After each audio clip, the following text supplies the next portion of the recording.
So this is night number 2. Last night was an absolute shit show, so we trashed it. I mean, that's just the God's honest truth. Jacob had never done a podcast before, and he was super uncomfortable. Now we've got one. Now he's got one under his belt, and he knows what to expect. So it's a lot better. And honestly, we just rabbit trailed all over the place. We couldn't stick to the topic, and that topic was the freaking introduction, and we couldn't even stick to that.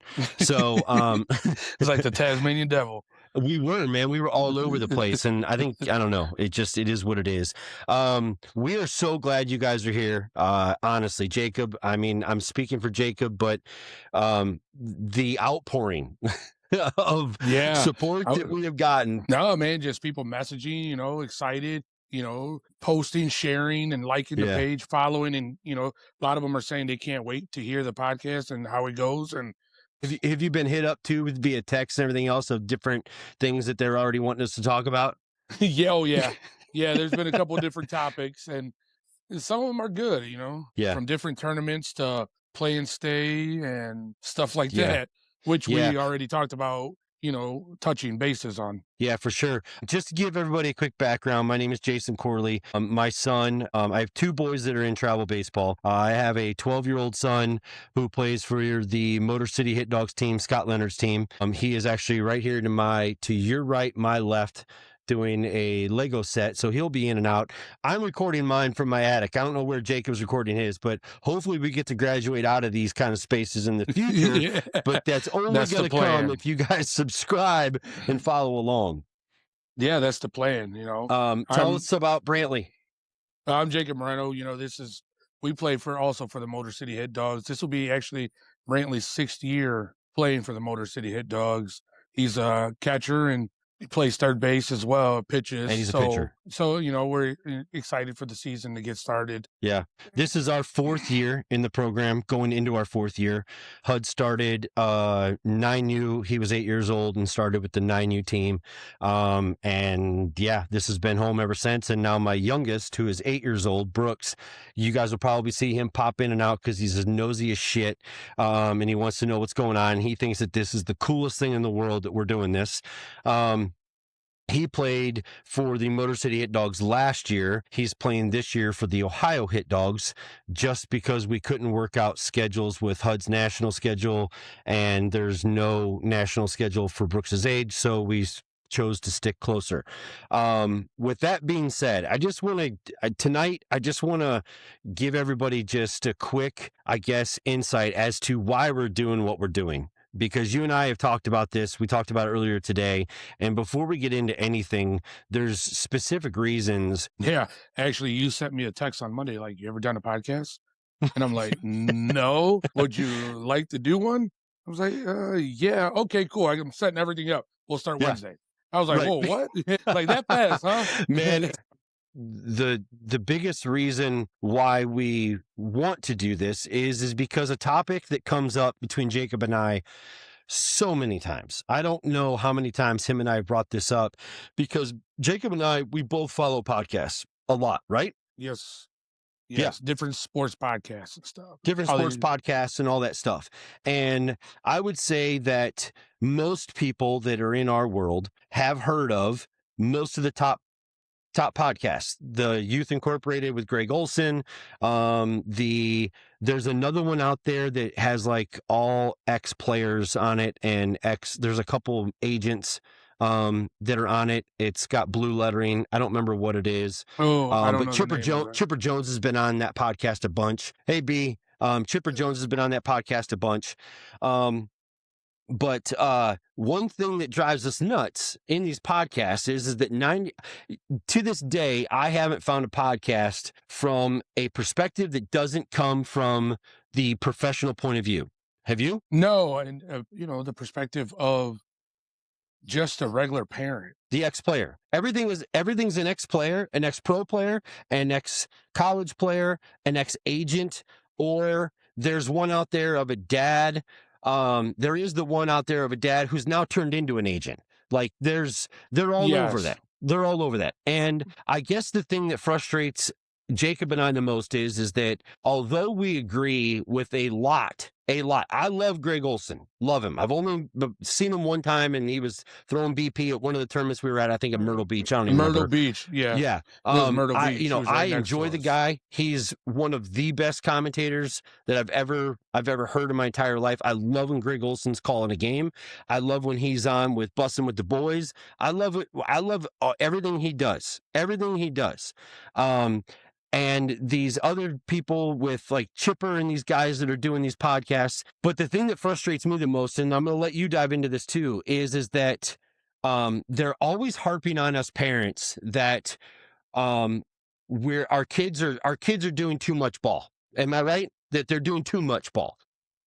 Yeah, What give me your take on that? Well, I mean, it basically comes down to we have to do too much ball because, I mean, I wouldn't even call it too much ball. I would say training year round because they don't get the luxuries of the best equipment, the best facilities, eating, all that. So we got to compete if we want our boys to be elite and compete with their boys. I mean, they got an elite bloodline already running through them. Well, and let me emphasize what Jacob's saying too. And the thing that frustrates me is that, as parents, we're looking for all of the information we can possibly get to make the best decisions for our kids. Okay. So that's first and foremost. I think that all the parents that have these podcasts or, because most of the ex-players that are having these podcasts are having these discussions in their podcasts about these topics, travel ball specifically, they mean well. I mean, they're looking out for the best interests of their kids. But I think what they're missing, the big picture is this, and that is that the rest of us, the other 99% of us parents that are trying to navigate our way through the world of travel baseball, we do not have the resources that Chipper Jones or Greg Olson's kids have. That's a fact. So when we are chastised through podcasts that our kids shouldn't be training year round, our kids should be a 4-sport athlete in a 3-sport season, and all this, like, I get it. I understand, that we shouldn't miss, family vacations and all this. Like Chipper Jones went on and said, my kid's never going to something. And I'm not bashing Chipper Jones. I'm just saying that the things that he has said in podcasts before have really stuck with me about how his kids won't miss vacations to play sports or stuff like that. What I have to say is that my family, those are our vacations. I was going to say the same thing. We wouldn't trade that for anything in the world. And I don't want to discourage parents of thinking that that's the case. These are the greatest moments of our lives, spending these watching our kids play, right? Oh, for sure. Yeah, man. Like watching them play and then after going out to eat, going to the beach, on a day off or you play 8 a.m., don't play again till the next day. You're out shopping or at the beach, hanging out with the team. Like those are vacations. We go to Florida, go to Atlanta, those, I do enjoy that. Those are the memories, Brantley and I always talk about. We always talk, oh, Dad, remember this moment when we were here or when we were there? And it's fun, man. To me, those are my family vacations. That's my point. Those are ours too. Those moments, I wouldn't trade those moments for anything in the world. And tonight I was having a conversation with a gentleman. I don't want to name drop him because I didn't get his permission to talk, but I had a 40-minute conversation. He's a dad. He's a dad that lives not far from here, and his son is just venturing. He's 14. No, he's 13. He's just venturing into the world of travel ball. His kid is an incredible, incredible athlete. I know this kid. I've watched this kid. This kid's played football with HUD. I've watched him play baseball. This kid is an incredible athlete. He's got a very, very bright future for him, but he's been stuck in this bubble of rec ball his entire life until now. And the thing is that the thing that they've always struggled with is church. His dad is a pastor at the church that they go to. They can't just miss a lot of Sundays. And I said, I'm just going to say his name. I don't give his last name. I said, Jimmy. I said, you want to know something? I said, when I was a kid and I was Hudson's age, I wasn't allowed to play. At that time. It was travel ball was locally, but it was hot stove at the time, and it was before you got to Legion ball. I made this team. It was called the Lorraine Stars, and the biggest thing about them was that we were sponsored by McDonald's. Like, it was huge. You know what I mean? At that time, this hot stove team, and I couldn't play because I had to be at church on Sundays. And I promised myself that I would never, ever, ever limit my boys, opportunities to go chase their dreams based off of a building and a bunch of people in it. Okay. Because I told Jimmy tonight, and Jimmy agreed with me. And I think it finally sunk in. I said, Jimmy, I can have church with my boys in a parking lot and on the tailgate of my truck in the lobby of a hotel. I don't need a building and I don't need communion in order to have church with my kids. If I'm not living 24/7 for them to see Christ in my life in any way, shape, or form, then the church ain't going to do it. So that doesn't hold water with me. Well, no, and now you can even watch church on the iPad on a computer. Well, and I get that. I mean, it's different for you guys because you guys have mass and stuff like that because you guys are in the Catholic. But for us in non-denominational, ours is classroom stuff. So ours is a community. You know what I mean? The boys don't go into. They have youth groups, is what they go into. You know what I mean? Okay. Yeah. But that's beside the point. Like, to me, I guess coming from the past that I come from, being born and raised in a church my entire life, to me, that building is just a building to me. Like, our church is the people that we surround ourselves with. Our church is our family. Yeah. And that's how and it may be wrong to some, but to us, that's what it is.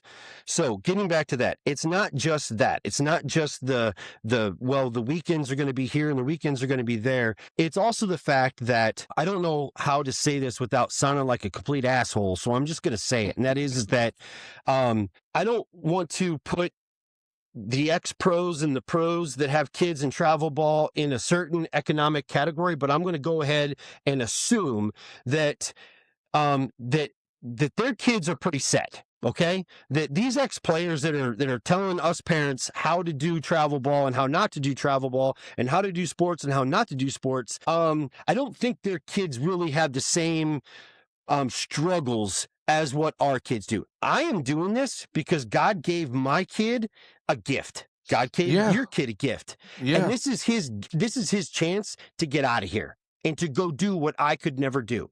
So I'm going to do everything in my power to get him to at least clear the snow so that it's up to him whether he wants to walk down the road or not, but I'm at least going to clear the snow because that's my job as a parent.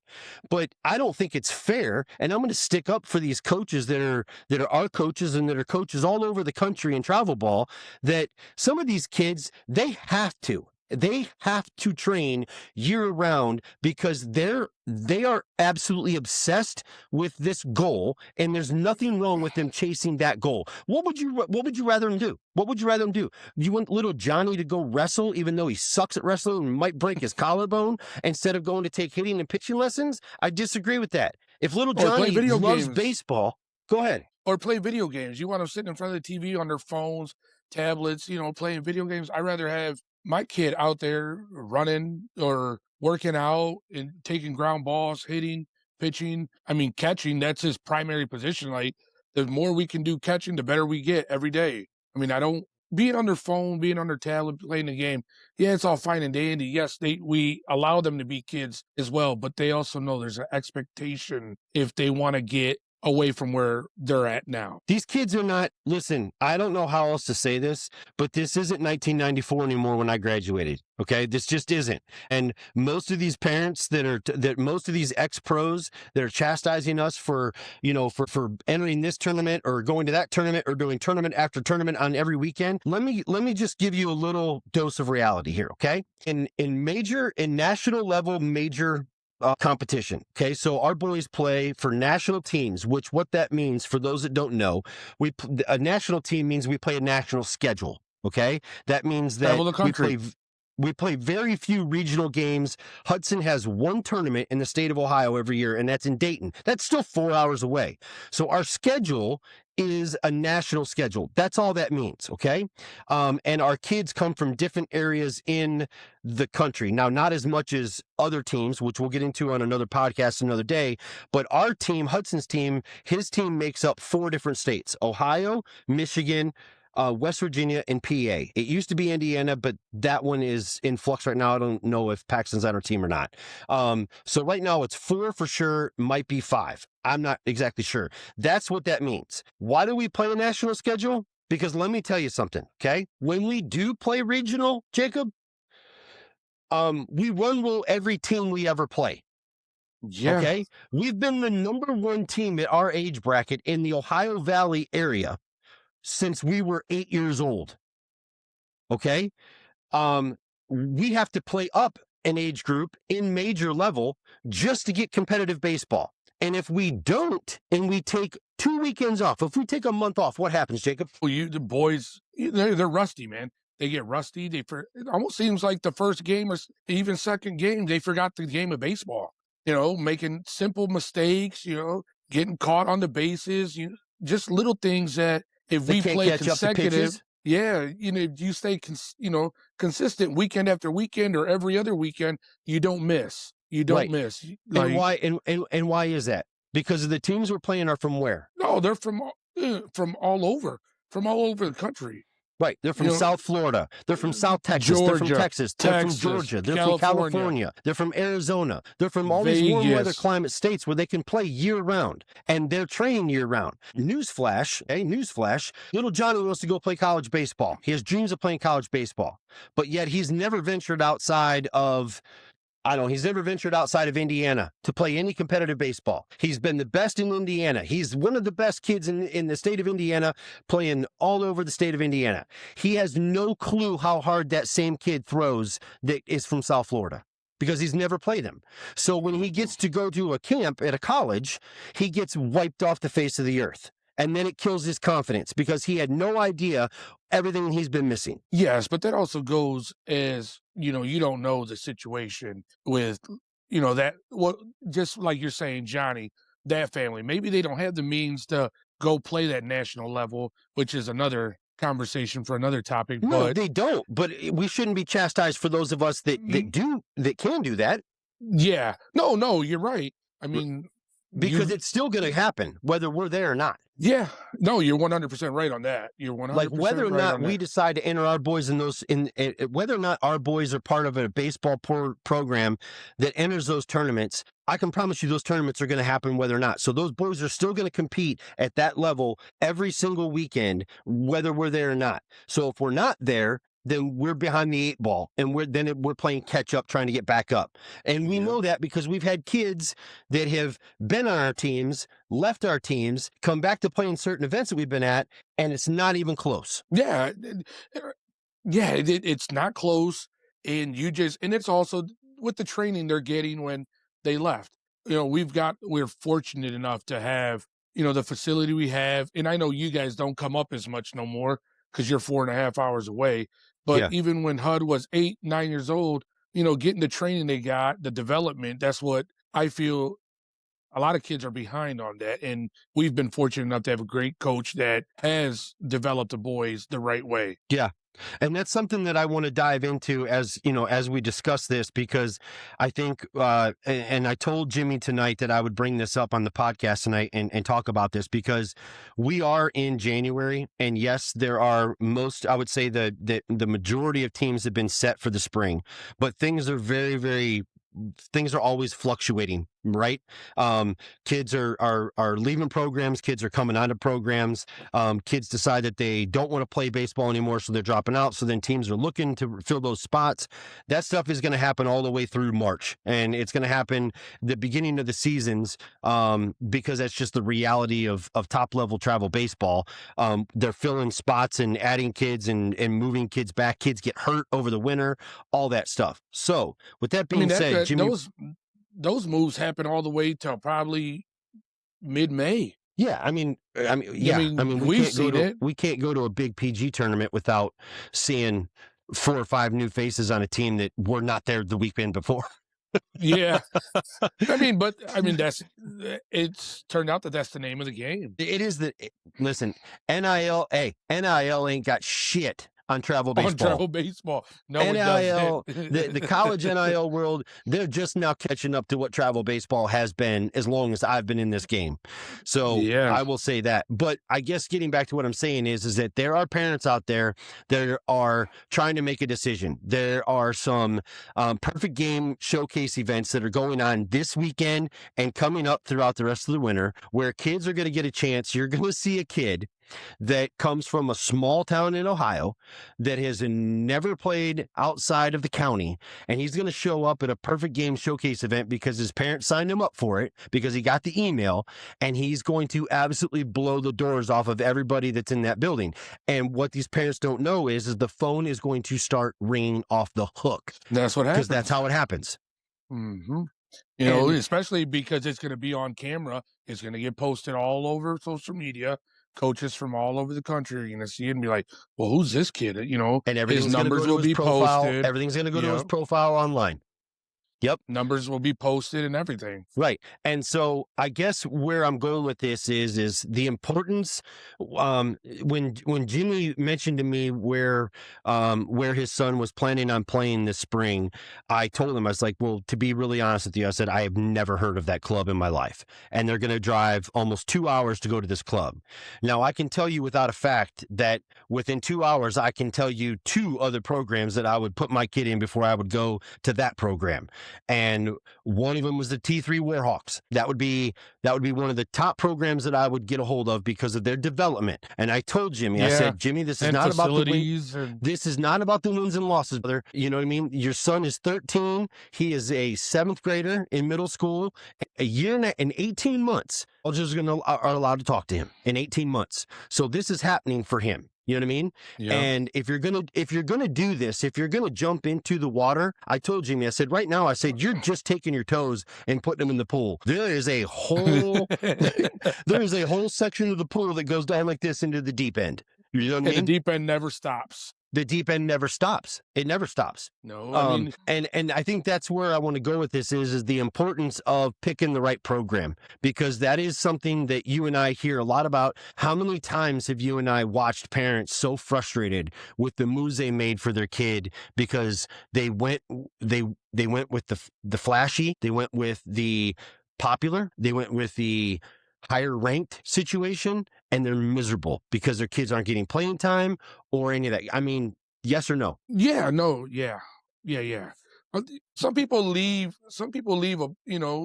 a team thinking it's better there, and then you come to realize that what you were sold was shit up with rose petals on it.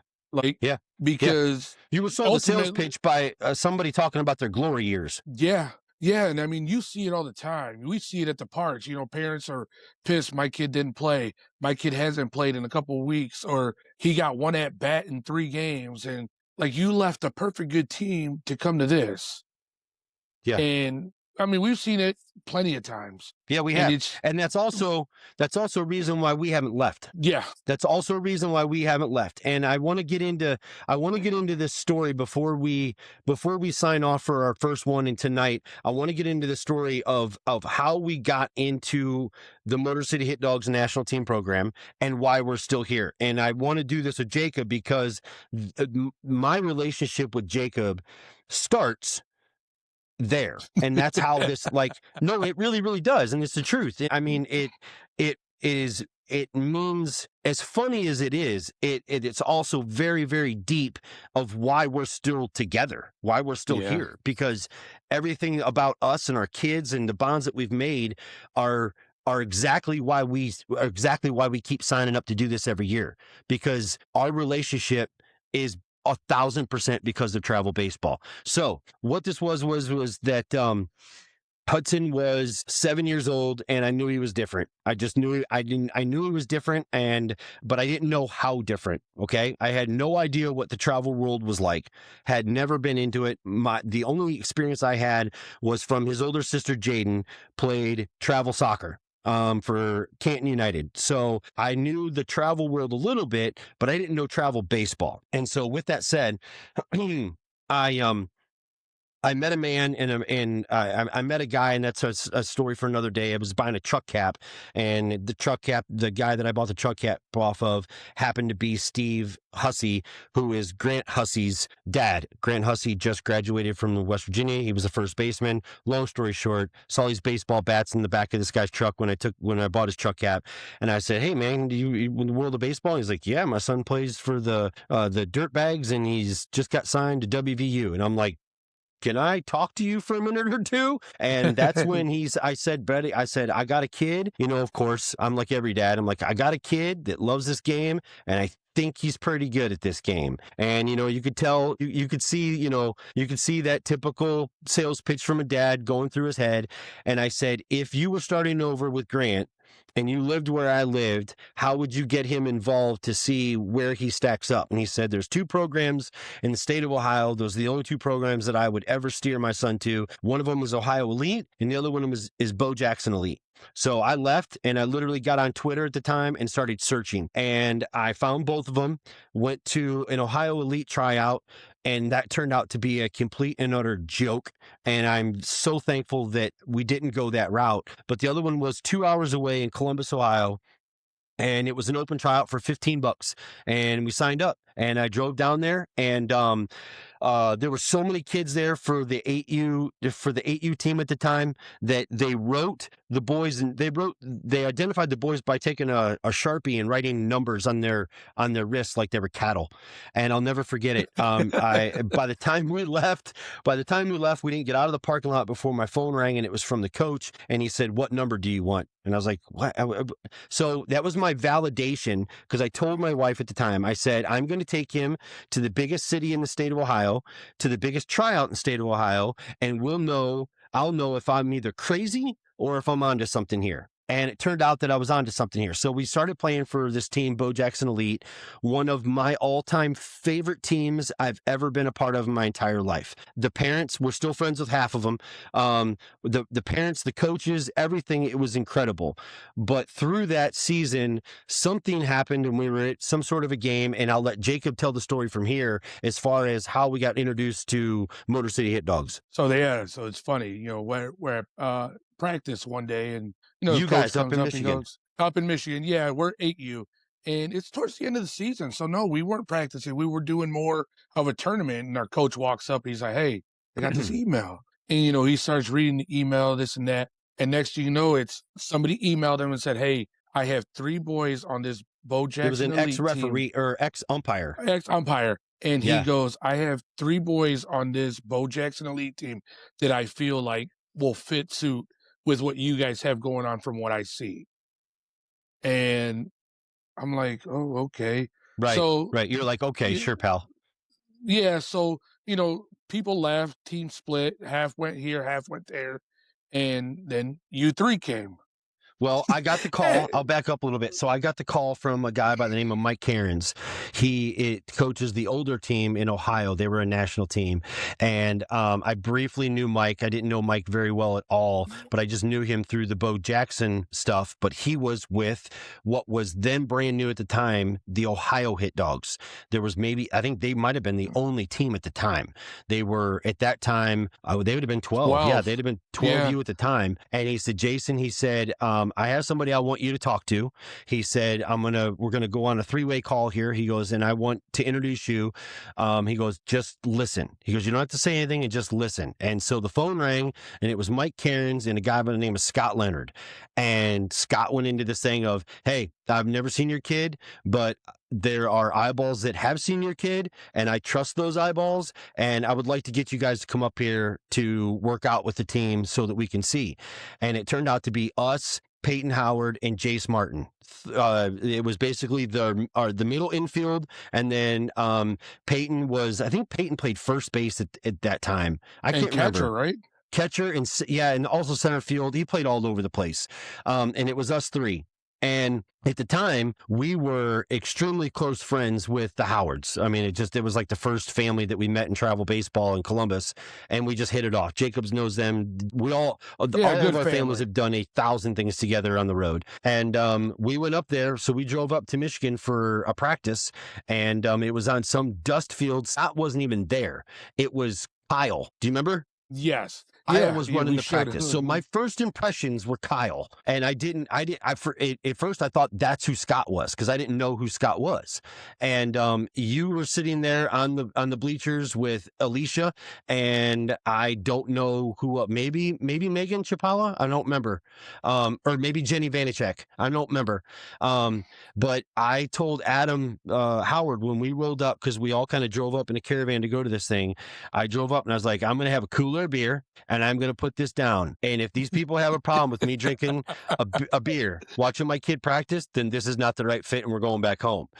I sat down. No shit. This is is this not the truth? I sat down. Is. Jacob is standing me. Jacob is FBI profiling me from 20 yards away with these parents, and they're all just kind of talking. And me and Lindsay and Jackie and Adam. Yeah. Mind you, it's 11:30 in the morning. Okay. Well, yeah, but okay, it might have been 11:30 in the morning. So we ran up, and I take my cooler, and I said, Adam, I said, here we go. And Adam just giggled because Adam was kind of hanging back behind me to see, like, if I was gonna. He didn't want to catch any shrapnel. And I sat down, and I saw Jacob looking out of the corner. Was I like this? This is what Jacob does. If anybody knows Jacob, he's doing this, and he was kind of talking to Alicia, and I went. And I cracked it, and he goes, "Yep, they're going to fit in just fine around here." and from that day on, that's where the friendship started. From that day on, it was game on. It was game on. Yep. And the reason why I'm bringing this up is because it isn't just about development, but the parents can make or break a program just as much as the development team. can. Yeah. I mean, am I right or am I wrong? No, you're right, man. If you don't get the right parents Mix. to mesh, yeah, then you just get the tension and nobody wants to be around each other, and basically it just comes out to feel like it's a job. It's a job. Yeah, your kid's going, but you want to drop him off and go, or everybody sits by themselves. Yeah, you also end up hiding half of what the problems are between the parents and the kids see it all anyways. So, it's all like, well, we're here because, we're here because HUD loves his team, but we can't stand this person or that person or whatever. And I'm just saying hypothetically, but I mean so without that right mix, that can be cancerous in travel baseball. It can be cancerous in anything. It can be cancerous in football down the road. Trust me, I know. So that was important, but when we finally went up to the first practice in Michigan and I got to meet Scott, man, I don't really know how else to put this other than I knew instantly. Like, I knew that Scott and I were not going to go break bread together every weekend, but I knew beyond a shadow of a doubt that if my kid had any chance of chasing his dreams, this was going to be the guy to teach him the correct footwork to get there. And he did. Yeah. And he has. He was going to lay the bricks down for them. Yeah. No, it hasn't changed. I mean, it was a good coach. Still is a very good coach. But he laid the foundation for what these guys have now and how they play and, how they command a field by themselves. Well, not just that, but he also laid the foundation to where we don't have to stress ourselves out going up there all the time, because Scott taught me how to get him ready. Yeah. Just by me watching what Scott was doing allowed me to put all of this stuff in my memory bank and be able to come home and to be able to, during the weekends or during the week, to be able to get my boys ready by getting the work in the reps in that Scott would be doing with them if we drove 4 hours to practice. So it wasn't just about the X's and O's between the chalk. Dude, we're with the Motor City Hit Dogs because Scott, first of all, Scott loves my kid. That, you know what I mean? Yeah. Scott has a bond with these boys that is beyond anything. There's no coach I've ever met in my entire life that these boys will do what he asks for them. He pushes them hard. He always has, but they also know that they are tenfold the ball players that they would have ever been without him. Is that fair? Yeah, very fair. Very fair. I don't think I've met anyone that, as close as that could coach like him, the development work, it's the development. Time he takes from his day. And mind you, he doesn't have a kid on the team. No, he never did have a kid on the team. No. And the time he takes to put in with these boys since they were 7, 8, 9 years old, it really shows what, when the boys are out there playing, it really shows what he's taught them and the development, the fundamentals. And I mean, I can't thank him enough for doing that. Yeah, and it's never changed. And I will say this too. And for those for those that are listening the first time and don't know what we're referring to, this is Scott Leonard. Scott and Tony Leonard are the two brothers that own Motor City Hit Dogs baseball organization. I don't know if maybe somebody else's name is on a business. Who knows? But those are the faces of the organization. Am I right, Jacob? Yeah. No, you're 100% right on that. Okay, yep. so it is their curriculum that is followed by every coach that they bring into their organization. It is them. And I can tell you that Hudson has played with East Cobb. Hudson has played in Columbus. Hudson has played with teams out of Akron. I don't even know. There are very few clubs in this country that can match the development that Scott and Tony Leonard have laid out for a curriculum of teaching the game of baseball to get your kids to be able to chase their dreams of playing college baseball. Hudson's dreams are unlike a lot of other kids' dreams. Hudson's dreams are way more about, he wants to go play in Omaha. Like, we don't talk about the MLB because he just wants to go play in a college World Series. You know what I mean? And whatever comes after that. But that's his immediate dream. Most kids have dreams of playing in Major League Baseball. Of course, that would be a dream. But his immediate and exact dream is he wants to get to Omaha and play in Omaha. So, and I've never met a great man. Dream to have. Right. And I've never met a man who, and it sounds like we're giving Scott a lot of flowers. We are, because he deserves them. Because without Scott, we would not be in the position that we're in. You and I would not be friends. You and I would not have a relationship. We would not have traveled the country. We would not know all these people from all over the country in the world of travel baseball without Scott giving your son and my son an opportunity and teaching them and teaching them so they can stay at that level. Yeah, preparing them because he knows from experience what it takes to get, to compete against the teams from the South, like we talked about earlier. He knows what it takes, and he pushes them and practicing on. He demands a lot. Saturdays. Yeah, on Saturdays for 3 hours, 5 hours on Sunday. But because he knows that as soon as we get onto that field for the first weekend we play, that these guys are, sharp knives out there and can do damage. Yeah, and they do. I mean, it's been proven. Wouldn't you also agree too, though, that it was a lot more intense at 9 and 10 than what it has been at 11 and 12 because he's taught them so much that now they're coaching themselves. Yeah, we can sit back and relax and enjoy the game and watch. Yeah, I mean, it still gets intense at times, but not as much. Not like it used to. 8, 9, 10, and, And I'm gonna speak for him, but I don't know this for a fact. But I would assume that based off of my knowledge of knowing Scott, it's because those first few years he was trying to break so many bad habits that these kids had to teach them development. So these kids were competing and staying competitive on a national level purely based out of athleticism. Because they had so many bad habits, right?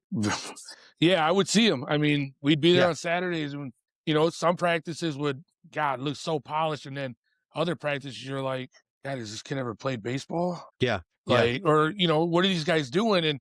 But I mean, what he's done and pushing them consistently, demanding a lot, nobody's perfect, but the closest thing to perfection that we could do on the baseball field. He, demanded that, and it put them to where they're at now. Compete on national level and coach themselves. And now they expect that out of themselves. At 12 years old, they expect it. And it's not just us, folks.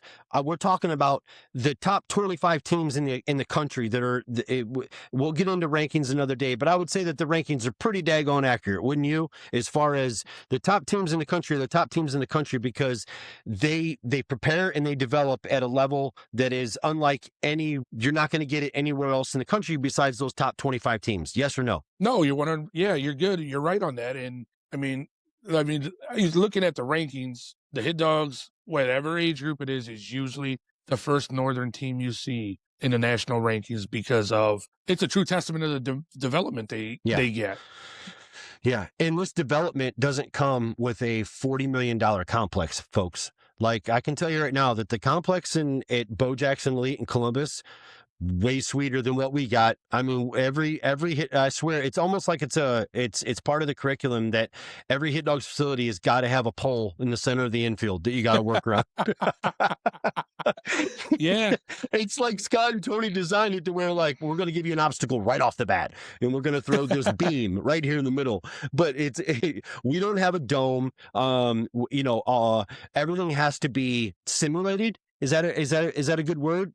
Fly Yeah. ball work has to be simulated. But that's probably also too, I would say this literally just hit me. It's probably why Hit Dogs teams are so incredible when it comes to infield work, ground ball work, because Yeah. that's what we're focused on so much, because that's what we do so much, because we can't hit fly balls in January. Well, come mid-February, the first day you get 35, 40 degrees, we're out back with the machine or the fungal hitting fly balls, and these guys got hoodies or jackets on. But I mean, that's the closest we get to the fly balls till we actually get down south to play the first tournaments. And that's always why and that's another reason why we have been going down south as our first tournament of the year. Every year, folks, we usually start our year in Texas at the Houston 1000. It's the big PG event. And I would say that we've never went there expecting to win it.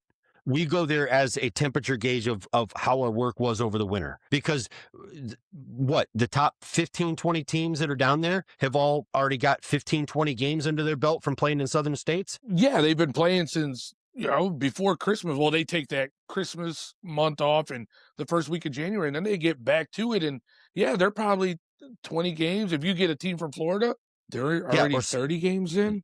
Well, the Southern Cal teams, yeah, I mean, them guys too, 25, 30 games. And here we are. You look at us, Motor City Hit Dogs, record 0-0. Going into the first tournament. And when you look at it, we always finish. We always do great at the tournament. We've never won that tournament, but we do great.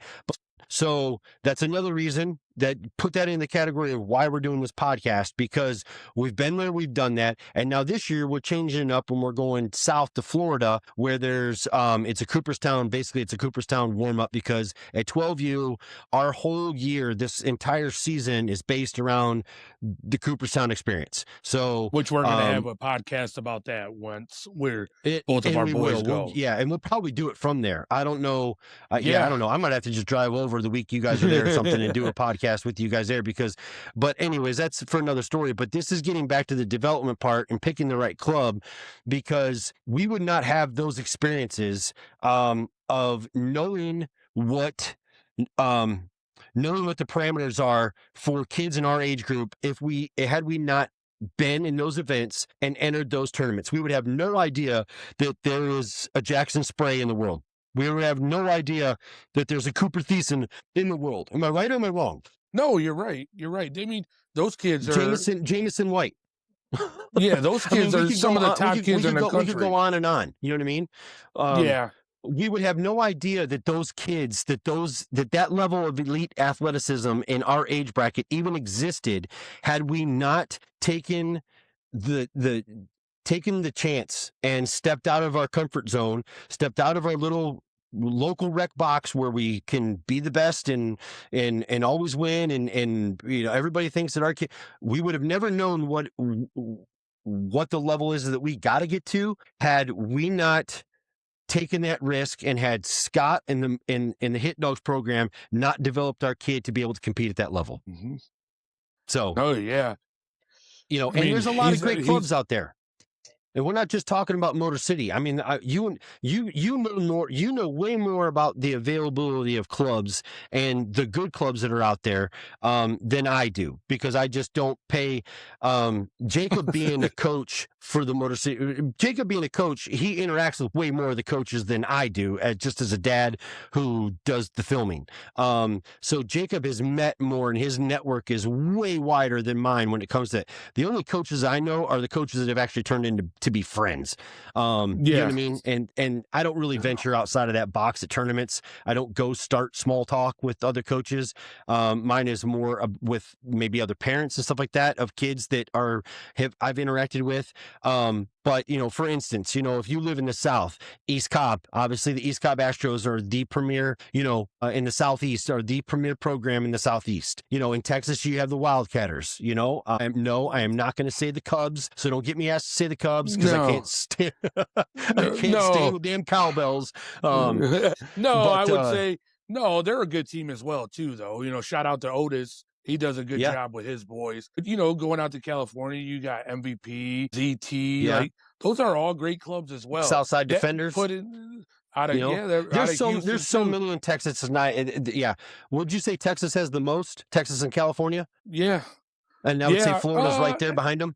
Florida's probably they're all three neck and neck together. Yeah, they're neck and neck. They're neck Very and neck. good clubs But because Florida but has some good teams. this is a testament though to what you were saying earlier, where I think I've posted I know I've posted in the past a graph from when we were at the PGI last year in Mississippi. I posted a graph of the United States and I put all the teams that were left in this tournament, and you could have drawn a line across the entire country. Okay, from anywhere north of North Carolina, there was only one team and one program left standing, and that was the Motor City Hit Dogs out of Detroit, out of Rochester, Michigan. Everybody else was a southern state. SBA was the farthest north with being in North Carolina. That was it. You know what I mean? So it's a testament to where, if this is the world that you want to get into, and if you think that this is the next step for your child, okay, I can tell you that my best advice is find a parent who's already in it and talk to them. And not even that. If you want to reach out, if you want to send emails or even messages, you guys reach you out can reach and out ask to us, questions. but you might know somebody. You know what I mean? You might know somebody that you've never talked to, or that you're a little nervous. There's a great icebreaker, man. Go have a conversation. One of the best things that my kids were ever exposed to was when Jace Martin came with us. We had the pleasure of Grant, and Judith Martin being their parents. They had Ashton, who was much older and had gone through the highest levels of travel ball. They were like a download of information for us. And it was a validation that they were here. So we were here, because if they're going to put their kids in a situation to be developed by certain people, then it made me feel good that I was making the right decision. Whether or not Scott and I got along, which we do, I love the man, so don't take that the wrong way. But Scott and I haven't always seen eye to eye. But what we've always seen eye to eye on is the development of my son and how he cares for my kids and how he cares for my family. I may disagree with him about dumb things and whatever. I mean, seriously, you know what I mean? And he disagrees with me about dumb things, and I'll put my foot in my mouth a lot of times, and he's got to check me for it. But that's just part of me. That's just part of it, man. That's just part of growing up and growing through it, and not, I don't know, it's just getting to know people. So, but I'm still here, and I'm not taking my kid away from him. Scott told me when Hud was 9 years old, he said, if you stick with me, I'll get him a free education playing the game he loves to play. Okay, done. I'll trust you. And ever since then, he likes to text me every once in a while, married. Because we're married. Like I couldn't leave now, even if I wanted to, which I don't want to, but I'm just saying. So when it comes to that, feel free to reach out to us. Feel free to reach out to somebody that's going through it. But at the end of the day, it comes down to your gut. We talked about this the other night. Your gut as a parent.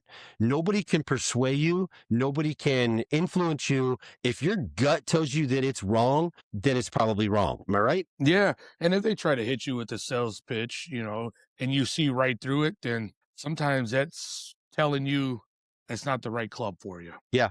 The best coaches in the world don't have to say shit. No, their games, their other teams, or their organization alone will do the talking. Their practices speak louder than anything else on the planet. Mm-hmm. Am I right? If somebody tells you, "Oh, we're good, I run good practices," you go to the first practice and you're like, "What the hell is going on here?" Then that's not what you want for your kid. Yeah, and if you got coaches out there that are doing nothing but trying to just absolutely fill up roster spots in order to keep the lights on, that's a problem, folks. That is a problem. And I mean, that's just if if you're being sold something on somebody's past life and not on what they're currently doing with their students, and when I say students, they're kids, you know what I mean, they're players, then you need to run for the hills. You need to run for the hills. It's better to stay put for a year until you find something else than to make a bad decision and get stuck in something that can damage and kill the love that your kid has for a game, rather than just waiting it out and taking your time until you find the right spot. Because I can tell you, as the season goes on, you're going to get more clarity, and there's going to be opportunities. The opportunities will never stop, will they? Will they, Jacob? They come all the time. No, your athlete is good. People notice. People notice, and they start. If you're on any social media, your kid's on any social media, next thing you know, you start getting messages and asking, what are you doing for next year? Hey, do you want to sub? Do you want to, and then what are you doing on that's this a weekend? door Can that you come opens. down? Yeah. Or what's your schedule? Send me your schedule, because when you're not playing, we want you to come play for us. Like, and that's not a bad thing. I've done it. No, my kid's done it. I mean, your kid has done it. I mean, I would say we've that done it as well. vast majority of our national team, when we're not playing and there's other coaches and other organizations. Listen, I've given Scott my word, and most other parents, they give their word. Scott, I'm not leaving. I'm not leaving you. Like, so you can rest easy. I'm not leaving you for something that may seem a little bit shinier over here, or maybe their rankings are a little bit higher than ours. Scott, I'm not leaving you. What you've done for me and my son and my family, we're not leaving you. But we're going to go play with this team this weekend because they need somebody. And I would love, I'd love for some new, fresh eyeballs to get to see my son. And that's happened. And a great coach says, go with open arms, because he's not worried. Yeah. He's not worried about losing you. He knows what he's done is you're going to bring you guys back. 100%. It's going to bring you back, and which it does all the time. Yeah. Brings us back every time. So what does your guys' team look like this year as we close up? So this is the first year. This is the first year we're not on the same team together. Yeah. Very different. Very it's different. We have a good team, man. We have a good team. We'll be able to compete. Should be top of the pack in a lot of the tournaments that we play in. Okay. Actually, we should be playing on Sunday a lot. Okay. So, we have a T-shirt. For those of you who don't know, we have a T-shirt. It says something like Hit Dogs, we play on Sundays, because it's always championship. Yeah, it's always championship Sundays. What does your guys' schedule look like? Ooh, we start off in Atlanta in March, and we play regional. So we're a couple times, I think 3 or 4 times in Indiana at Grand Park. Great facility. And then we go, I know we are in reasonable tournament fees too. Yeah. Kansas City. Kansas City. Now, we did that last year, although a fun trip. That was a horrible week. The weather sucked. We also had Memorial Day weekend. Kansas City. Yeah, Kansas City. It was a fun trip, but that was mostly because the boys got to literally live in Bass Pro the entire time we were there. And that's, it's over here laughing. I mean, there was $1,000 spent on fishing gear, and all. As soon as the games were over, the kids were on the docks at Bass Pro there, because that was the one in Kansas City. The Bass Pro has the lake that goes out the back doors, so you can literally just sit and eat your lunch and watch your kids fish all day long. Although a fun trip, it was actually not, and it wasn't as hard of a drive as what I thought it was going to be, but a fun trip, but the weather sucked and we didn't perform that great, and it was what it was. Anytime you pick up a kid for just a weekend because another kid can't make it and that chemistry is thrown off, you have no idea just how weird that can be and how that can play a toll, on a bunch of 11-year-olds at the time. Yeah. And then, we go to Cooperstown. We're at Elizabeth Park in, that's Under Armour Hard 90, which I've never played in that one. So I'm kind of eager to see what we have going down there and how we do. Yeah. And then we go to Cooperstown, which that's the one I can't wait for, Yeah, that's going to be a fun one.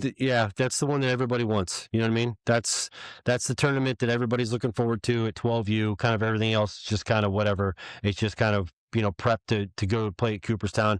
I'm excited because that's all I've done is hear about it. So I'm excited to experience it. You watch videos and Yeah, I guess it's just it's home run heaven for the boys because the fields are short, the walls are short, and all that stuff, and they want that, which is great. It's marketing, and it's they want as many home runs hit at that tournament as possible. Now that tournament though, for those of you who don't know, that tournament spans like 4 months, right? Yeah, it's all summer long. It's It's all summer from long. Like May. your team gets a week to go and compete. You get selected. You put in 2 or 3 choices, and Yeah, they pick you. but there's Whatever not week. just one winner. No, there's right? multiple winners every weekend. Right. Yeah, Okay, so every every weekend week that there's there's a tournament, yes. Okay.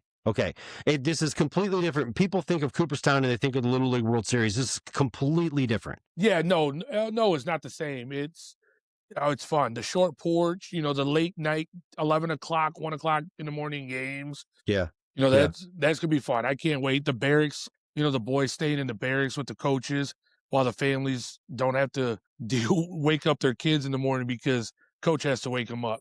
Yeah, for sure. They get to be kidless. So yeah, and then we end in Grand Park for another Under Armour tournament, which I've never played in that one either. So I have no idea how that's gonna go. Okay. But we always compete. I mean, both teams always compete when we go to Indiana. Yeah. So that's gonna be fun. What about you guys? Our tournament or our schedule hasn't. Not everything isn't concrete. You mentioned the other night that we were going to Dallas for PGI. We're not going to that. That's not on our schedule.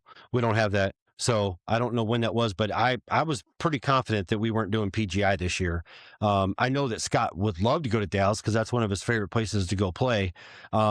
But unless something's changed, it currently is not on our schedule, but we're in East Cobb at least 4 times this year. We start the year in Florida, facility. and then we're in Georgia 3 or 4 times. I want to say 4 or 5 times, but at least 3 or 4 times, just because we got so sick and tired of playing the Grand Park in the spring and it's snowing while we're playing that we were over it, man. For those of you that don't know, I'm the dad that rolls in with the torpedo heater in the dugout to make sure all the kids are thawed out. That's just me. I'm fixing electrical outlets with my tool bag in between innings to keep electric on. It is what it is. So, and then we have Cooperstown. We're not going to Texas at all this year, which I am thrilled about. I mean, I bummed out because I'm going to miss seeing our friends in Texas and playing, Texas teams, but we're going to see them throughout the thing. Where else we're at Grand Park, we're at Dayton, we're in Michigan, and then I'm not sure what else we have. I would say we probably have 3 or 4 dates yet that we haven't set, so I'm not sure how those are looking. We're at that Dayton one with you guys too. Yeah, the Super Select. Yeah, so it's always one of the best tournaments in the country. That's just an awesome tournament. So the Super Select there, and then the Super Select at Indiana. This year we don't have to play up, I don't think, do we? No, we can't. No, you can't. I mean, you can, but you won't. No, it's a state tournament that we can't, that we're not allowed to play up, which we don't do. Well, I don't know if we'll probably do the Michigan State tournament again. We kind of always do. I'm not really sure. We always end up meeting each other's teams. The 2 same age group Hit Dogs teams usually meet in the finals of those things. Other than that, man, we're just finishing up basketball season here. Listen, man, as we close up, just kind of getting back, I just want to recap real quick of the, this discussion that we wanted to start, this journey of this podcast about, and that is that don't get discouraged, as a parent with the, how do I say this, with the dilemma or with the schedule of trying to juggle how much your kid should play, how much your kid shouldn't play, because this ex-pro says that they shouldn't be doing this, or this ex-pro says that they shouldn't be doing that. If your kid loves to play the game, let your kid play the game. If your kid doesn't love to play the game and wants to do something different, then let him do it. But I'm just I wanted to start this because I was tired of being chastised by people who don't have the same struggles coming out the box as as what we have and what our kids have. That's just the facts. It's the big facts on that one. If they have a passion for it, I mean, don't take it away. Let them train. What's training going to do? Just make them better. My Rolodex to help, pave a way for my son is not the same as the next baseball player's Rolodex. So Yep. we're going to have to probably put a little bit more effort in, and we're probably going to have to miss some family vacations because we're going to want to play in this event or go to this showcase because that's an opportunity for eyeballs to get on my kid. And guess what? I don't feel bad about it. So stop making me feel bad about it because I'm sick and tired of hearing about it. That's the God's honest Yeah, I truth. feel the same So way. if you want to go to a Watching the showcase, go clips to a and Daryl hearing it. showcase. Nobody cares. If somebody doesn't want to go to one, then they don't have to go to one. But just don't Yeah. chastise me for wanting to do something and for paving a way when I don't have the same opportunities and I don't have the same resources as you do. So let's just that's what this was about, because I have parents that are asking me, certain questions about whether they should do this or they should do that. Man, do whatever your gut tells you to do. Follow your own heart. Follow your own heart. Don't listen to what we have to say. Don't listen to what an ex-pro has to say. You do what you think is best in your gut for your child and the game that they love, whether it's air hockey, whether it's Fortnite, or whether it's travel ball. That's the gist of it. And what I'm going to say, and with that one, is don't overwhelm yourself. Yeah. No reason to overwhelm yourself and make yourself feel like you can't do it or you shouldn't be doing it. And just do it. If you can, do it. If not, hey, then don't. But and let's also put this as a caveat there too, that it's not as important at 8, 9, 10, and 11 as it is at 12, 13, 14, 15, and 16. Okay? I would even say 12. I don't even think it's that important at 12. I think it's more once you hit the big here's diamond. my difference with that. You and I have had this conversation before where 12 was never the age. It was always 13 and up, because that's what the college coaches were telling. I think that's I think it's creeping into the late 12 now, just because of kids are graduating earlier. Kids are, kids are graduating high school earlier. They're taking off earlier. And you also have this thing where the development, the puberty rate, these kids are hitting numbers on radar guns and exit velocities that are unlike anything that anybody's ever seen. So it's creeping down because now they're trying to get to these kids before the big clubs in the country see these kids throw 81 miles an hour at 13 years old. Yeah. So that's just my just my take. Your take can be different, but that's my take. Yeah, no, I always see it as, I didn't think 12 was that important. I mean, it is important, but I always thought, once you get to the big diamond, it's a different story. Like that's when everybody starts, your kid starts getting looks because now you're on the big diamond. Whatever you did on the little fields doesn't matter, because them guys want to see you play on the diamonds, they're coaching on, not what you did at a field that's 250, 225. So no, that's why matter. I say 13 years old is what I've always read and been told. Yeah.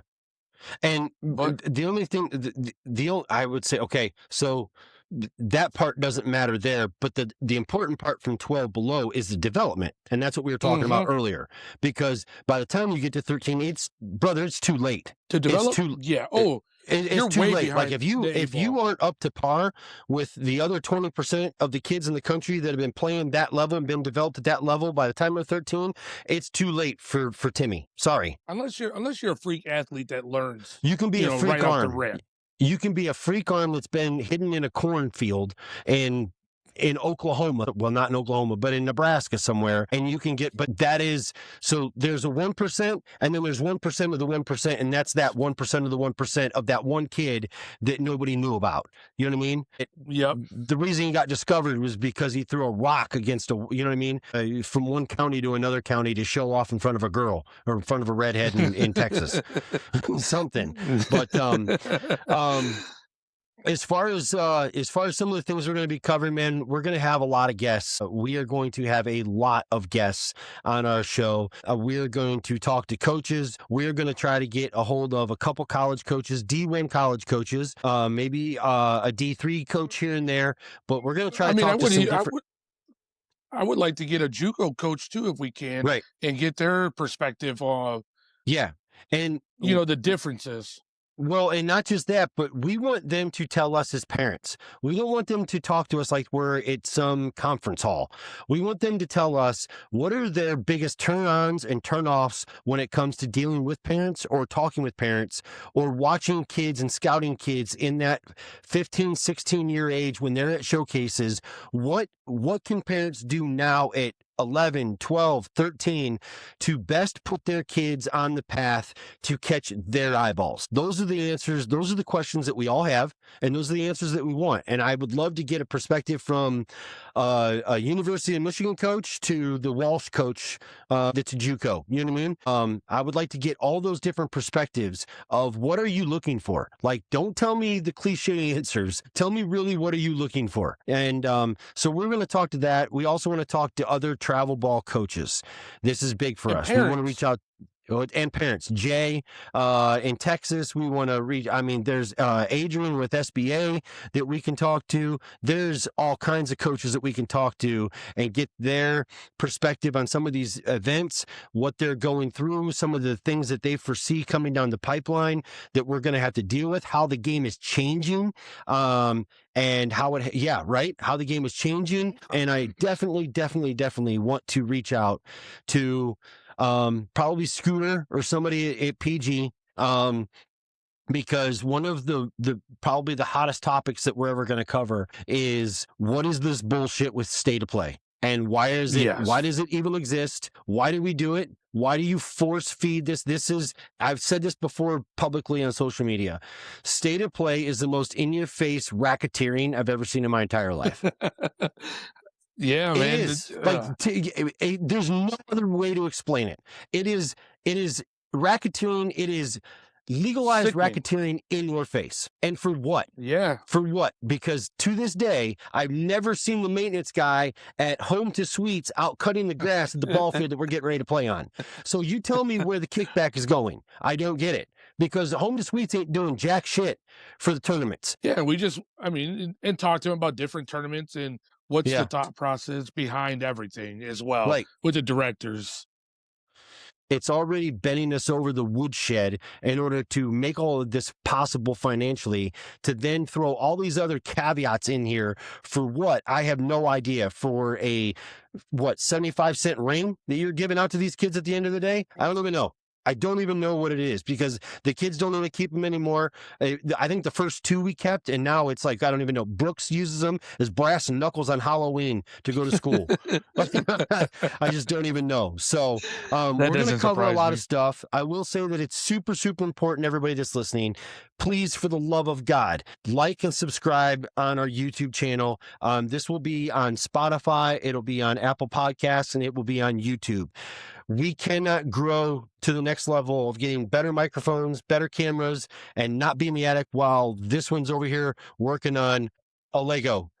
We cannot move and evolve and do different things. We can't reach out and go meet with coaches that you guys want to talk to if we don't have the support. And the only way we're going to get the support is if we have the subscribers. That's just facts of the media world. So please, comment, like, subscribe, tell your friends, tell your friends' friends, tell your fodder, as Pat would say, tell your fodder's fodder. Tell them all. Tell them all. Because we need you. Share our page, like it, follow. Yeah, like it, share it, follow it. Just spread it. Spread it like wildfire. And please let us know what you want to talk about. You cannot hurt our feelings. We know we're not going to appease everybody. We know that not everybody's going to agree with us. And a lot of more people are going to disagree with us than agree with us. We get it. We understand it. We're okay with putting ourselves out there to be the target of that backlash. I'm okay with it. I'm fine with it. Okay. But somebody's got to do this. And I just thought, you know what? F it. Let's do it. So thank you all for joining. But we anything closing words? Thanks everybody for joining in and watching. As a sponsor, if anybody is out there, I'm just going to say it. If anybody is out there and would like to be the title sponsor of our podcast moving forward, please reach out to us on email at traveldadspodcast@gmail.com. You can reach out to us. We can talk. I've got a media kit ready to go if you guys are interested. And we're going to try to do one of these a week, hopefully do more. But, my companion over here, my compadre, as he would say, He's in a lot of different places, and being a truck driver for a living, he's on the road. So it's really hard sometimes to where we can mesh up and get him on camera. So there might be one or two where I'm doing them alone, or he's doing them alone, or I'm talking to somebody. It just doesn't know. But this is going to be a very, very fluid situation, and we're just going to roll with it and see how it goes and see how it grows. And yeah, can't thank you guys enough for joining us tonight. Yes, thank you, everyone. All Have a right, good buddy. night. Well, listen, man, I'll talk to you Yes. after a while. I'm sure we'll talk tomorrow, and I'll let you know when this baby's on the air. Okay. Okay, All right. love you, man. All See you. right. Bye. Love you. See you. Bye.